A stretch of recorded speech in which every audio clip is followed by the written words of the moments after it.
Hi, and welcome to today's presentation. I will be talking about how to write the best competency statement.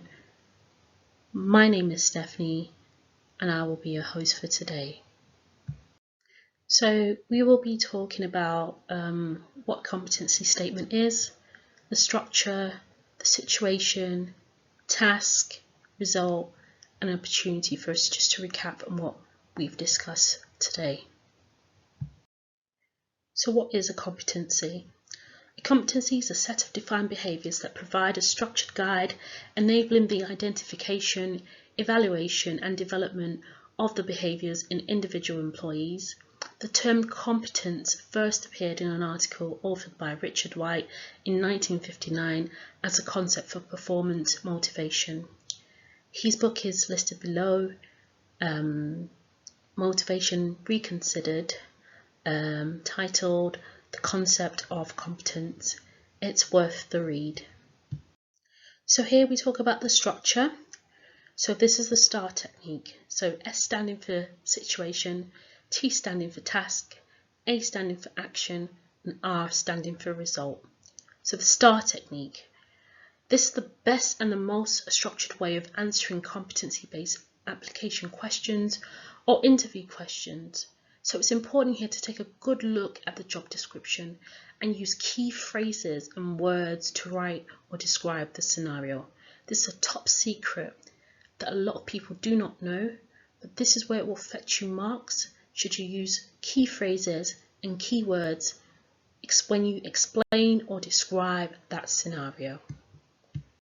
So here we talk about the situation, outlining the situation that you were currently in that particular job, or whatever example that you intend to use. So this is about setting the scene, giving a context and background to the situation. So if you were asked a question about time management, your reply would need to include details of that particular project you're working on, who you're working with, when it happened, and where you were. So this could be when you're working as a receptionist, working as a project manager, team leader, working as an IT analyst. It could be anything. So when you work, what company? So basically, what company were you working? Did you do this task? So ensure that you're direct and jump right into what it was. And I will ensure that this is kept very brief, minimum of 2 to 3 lines maximum, and for you to just jump right into what the situation was. So now that we've stated what the situation was, here we need to explain what was required to resolve this situation. So describing what was needed to do as a result of the situation. So this will need to be more. So here you need to be very, very more specific to your exact role in this situation. You need to make sure that the individual marking this or the interviewer knows what you're tasked with, rather than the rest of the team. So it's important here you currently use the word I as much as possible. I did this because of that. This was what was needed to carry out this action. Ensuring that this is kept to a minimum of 2 to 3 lines if you're doing this on an application form. So this is the real meat of the scenario, and it's important that you get this right because this is what fetches you marks. Explain what you did, how you did it, and why. So this is the most important part of the STAR technique, as I said earlier, because it allows you to highlight what your response was. Remember, you need to talk about what you specifically did, so using the word I rather than the team's actions. So example, we. Try not to use we. It's I. Otherwise, you won't be showing off the necessary skills the employer is looking for. So be sure to show a lot of detail. The interviewer will not be familiar with your history. Although remember to avoid any acronyms and institutional language. We tend to do this a lot, and I know we do this in our work, in our day-to-day jobs. We use acronyms, and it's very hard for new starters. I've been in that situation, and I've had to write a whole load of acronyms and what the meaning was. So if you are going to use acronyms, make sure you put the meaning of it in brackets. So what you're trying to get across here is how you assessed and decided what was the appropriate response to the situation, and how you got the other team members involved. So which in turn is a great way to demonstrate your communication skills.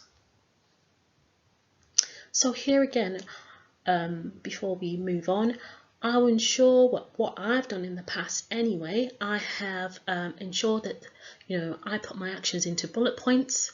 It's more clear. It shows more depth. It shows what you did, how you did it, and why you did it. I've also in the past, as a tip, tried to eliminate the word and replacing it with commas instead, but making sure that it reads appropriately. So this is the end bit of the scenario, so the result. So describe the successful outcome of your actions using specific examples. So here it's important you link this back to what the situation was and what the impact or outcome was from the actions taken to resolve this. The result may or may not be a positive one, and that's fine, but it's important to see what outcome was achieved, and ideally one that can be quantified.